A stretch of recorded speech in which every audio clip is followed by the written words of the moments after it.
Today we're cooking 3 levels of beef ribs. From hot and fast over charcoal, to low and slow using smoke, to an insane 100-hour experiment that honestly might be a world first. There have been whispers online of a way to make juicy and tender beef ribs while keeping them medium rare. Each level will take progressively more time and effort, so make sure to stay around to the end to see if our 100-hour experiment is the next best thing in barbecue or a complete disaster. Let's get into it. And starting us off today, we've got our level 1 beef ribs. They kind of look like octopus legs, if I'm completely honest. You feel this. If you take regular beef ribs and slice them against the bone, this is exactly what you get. Korean style beef ribs, also known as asado style beef ribs. In Argentina, they typically salt these and get them straight over to the grill to cook hot and fast, and they can be quite delicious that way, but they are still going to be quite tough because a hot and fast cook isn't really going to break down the connective tissue in these bad boys. But today we're taking a page out of the Korean's book and tenderizing these overnight in a marinade so that they can be as juicy and flavorful and tender and delicious as possible. The secret ingredient in our marinade today is Asian nashi pear.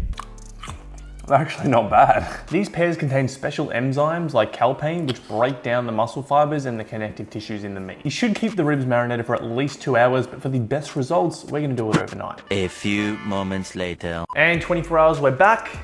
Our level 1 ribs are ready to go on the grill. These things are smelling absolutely incredible, and you can, just by the touch, feel that they are that little bit more tender than before. Since these ribs are so thin, we're less concerned with doneness, we more just want to develop a good crust and fully render the fat. Take note, these will cook quickly, they only need 1 to 2 minutes on each side, flipping every 30 to 60 seconds for an even crust. These look and smell absolutely incredible. One thing I love about cooking over charcoal, you just can't get that char flavor and look anywhere else. It's just something special. Alright, let's dig in. I've made these without the marinade before and they're still good, a little bit more chewy, but this is night and day difference. Salty, tender, flavorful, like I can't ask for much more here. And moving on to level 2, we've got Texas style beef ribs. These are Australian Black Angus ribs, some of the best money can buy here down under. I mean, just look at that marbling. Wow. Now this might be controversial, but I don't trim my beef ribs at all when cooking them low and slow.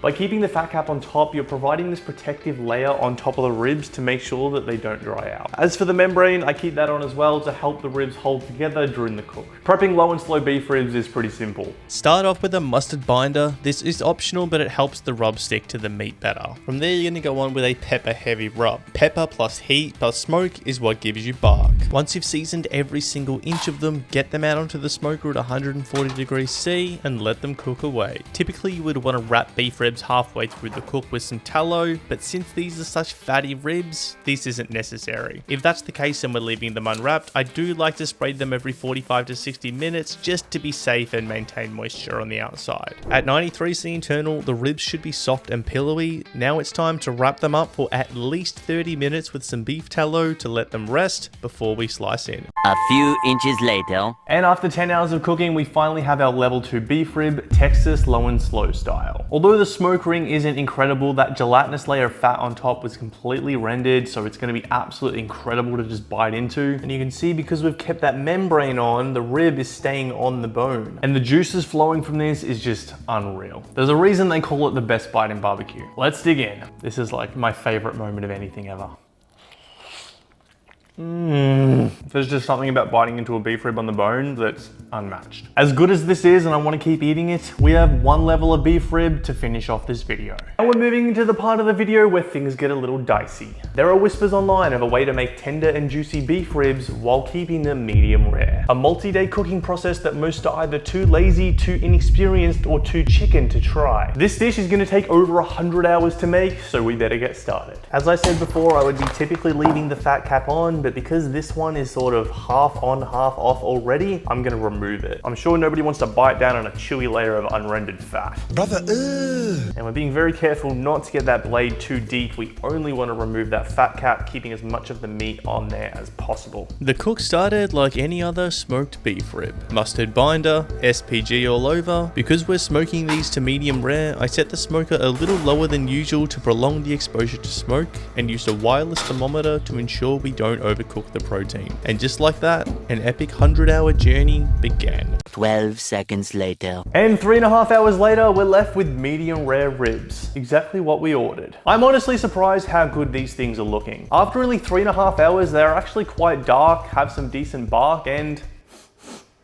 smoke flavor is definitely there. Although we have our medium rare ribs, we have one major issue. These things are going to be super tough. 3.5 hours just isn't enough time for the connective tissue to break down. But never fear, we have a 99-hour solution that's going to fix that. Say hello to our secret weapon, the sous vide machine. A sous vide cooks meat by heating water to a very specific temperature and then bringing the protein right up to that temperature and no more. But the special thing about a sous vide is the longer you cook protein inside it, the more the connective tissue and muscle fibers break down and the more tender it becomes. So by using a sous vide, we're able to keep the ribs at medium rare while continuing to tenderize them for as long as our heart desires. And my heart desires 100 hours. I'll see you in 4 days. 1 eternity later. And 4 days later, we have our level 3 beef ribs. You don't understand the temptation that I have had to ward off over the past 4 days. These things have been sitting in the corner, staring at me, tempting me to open them. And now I finally get to do it. The wait is over. Is this the next best thing in barbecue, or is it a complete disaster? Let's find out. Sitting here right now, about to taste this thing, I'm still in awe of just looking at it. It's so wild. It kind of looks like a pastrami beef rib, but it smells completely different. And the texture is just so weird. It is, it's steak-like. That is the craziest thing I have ever seen. Let's dig in. Honestly, it just looks like steak. Wow. That is the wildest piece of meat I think I've ever eaten. It's steak-like in texture, but it tastes nothing like a steak. And it's delicious. It's just wild. So after trying level 1, level 2, and level 3, is this the next best thing in barbecue? Personally, I still like Texas ribs a little bit better, but this is incredible. And if you've never tried it before, honestly, you should give it a go. It's halfway between a rib and a steak. You kind of mix those two together. This is exactly what you get. But I'm gonna say this was a success, a complete success. And with that, we've come to the end of another video. Thanks for watching. Have a good one, guys, and I'll see you next week.